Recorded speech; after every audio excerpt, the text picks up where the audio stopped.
السلام عليكم ورحمة الله وبركاته. أسعد الله صباحكم متابعي الكرام على قناة الشاشة تيفي.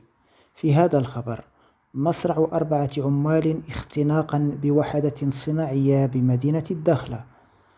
أفادت السلطات المحلية بإقليم وادي الذهب أن 4 عمال بوحدة إنتاجية لتعليب السمك بمدينة الداخلة قد لقوا مصرعهم اختناقا يوم الثلاثاء.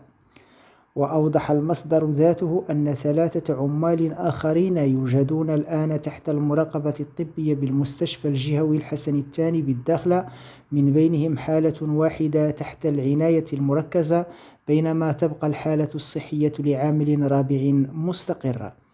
وحسب المعطيات الأولية، يضيف نفس المصدر، فإن المعنيين بالأمر تعرضوا للاختناق عند محاولتهم إنقاذ أحد العمال، والذي كان بصدد تنظيف مجاري السهريج الخاص بتجميع بقايا الأسماك داخل الوحدة الإنتاجية المذكورة.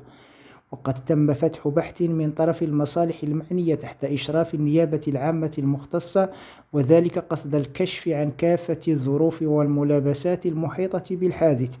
تعازينا الحارة لذوي الضحايا.